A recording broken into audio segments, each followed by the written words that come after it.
Show day. This is Brandon, your teacher. Yeah.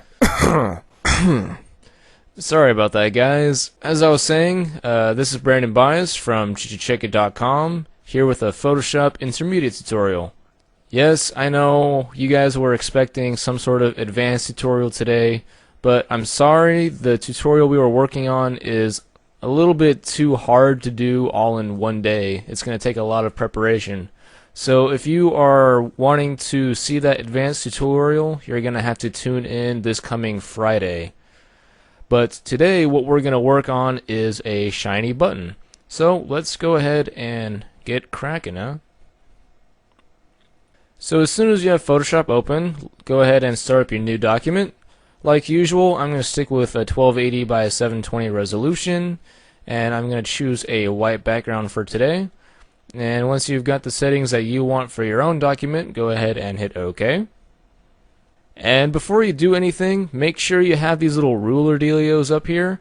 And if they're not there, just hit Control R if you're on a PC or Command R on a Mac. That should be able to toggle them on and off, that little shortcut there.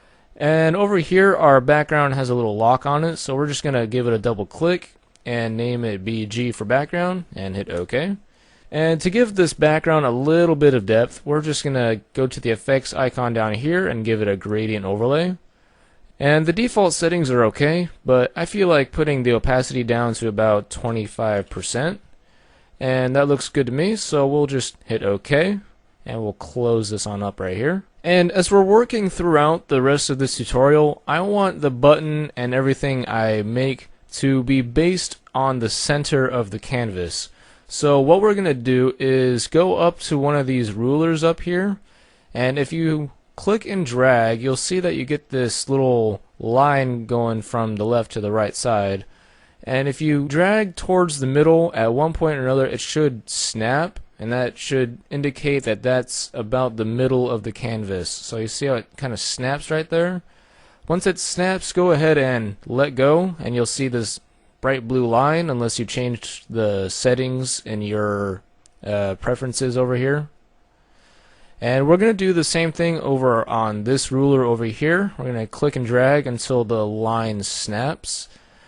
And so basically what we've done is we've made two rulers that indicate the center of our canvas, and that's where we're going to make all of our circles that we're going to be using for our button. So let's get this started. We're going to create a new layer. Actually, let's make that 2 new layers.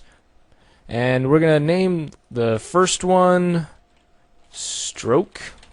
And we're going to name the second layer Center. And with your stroke layer selected, go over here to the elliptical marquee tool. Make sure that there is no feather over here. You have a 0 pixel feather, anti-aliased, and a normal style. And what I'm going to do is click in the middle here to deselect the style that was up there. And I'm going to zoom up to the canvas size by hitting Control 0. So with your elliptical marquee tool, what you're going to want to do is click on the center of your 2 rulers, and if you hold Alt and Shift, you'll be able to make a perfect circle around the center point of your canvas. And it doesn't exactly matter what size the circle is, just make it, whatever suits your fancy for however big of a button you want. And when you think it's a good size, go ahead and let go, and now you should have this perfect little circle right here. And right now we're going to go ahead and depict the color of our button. So we're going to go over to this foreground color right here and give it a click. And I feel like making my button a dark blue kind of color.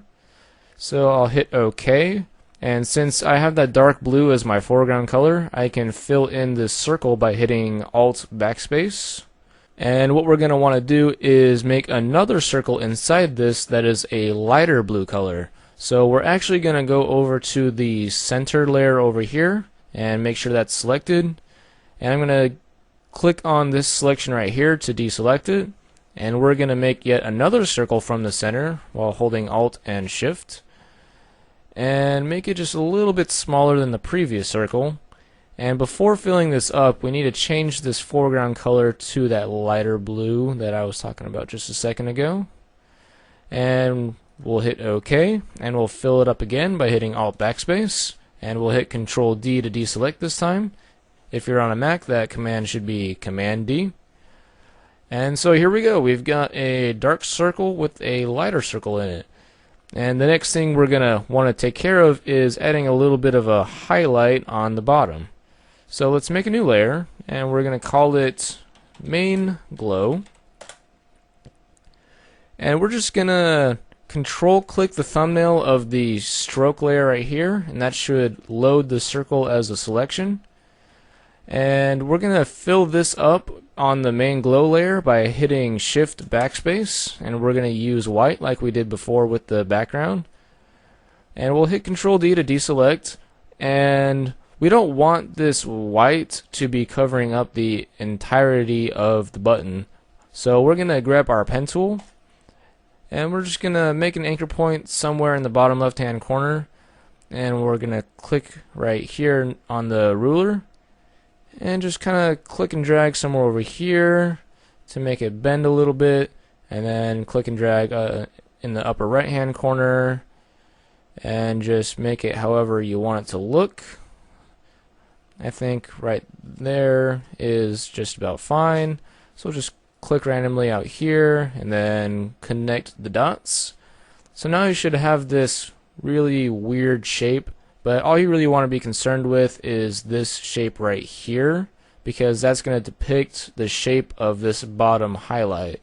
So if you think that's a good shape that you want, then you're good to go with the next step, which is right clicking and going to make selection. And have your feather radius as 0, anti-alias is OK. Obviously we have to make it a new selection because none of these can be clicked. So we'll hit OK. And we don't want this to be the selection, we want the inverse to be the selection. So we're just going to hit Control Shift I. And as you can see, that selects everything else besides this little area right here. And we're just going to hit the backspace key or delete, your call.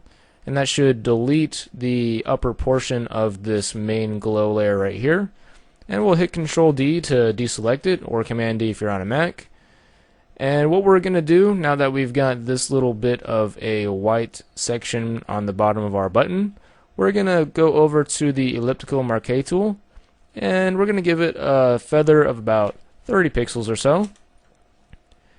And we're going to go to the center of our canvas and click and drag while holding Alt and Shift. And we'll make it yay big.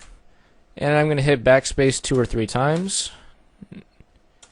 3 times was a little much, so I'll undo that.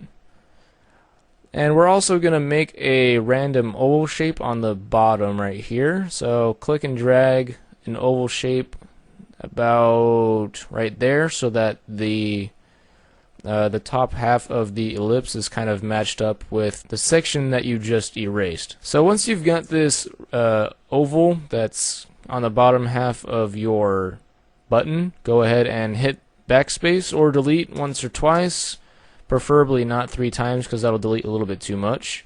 And deselect it by hitting Control D. And there you go, we've got a little bit of glowing going on our button. But it's a little bit too intense, so we're going to go ahead and lower the opacity down to maybe 50%-ish. Looks good enough to me. And I want another glow in the upper left-hand corner. So I'm going to zoom up to 100% by hitting Control 1. That way I get a better look at what I'm doing here.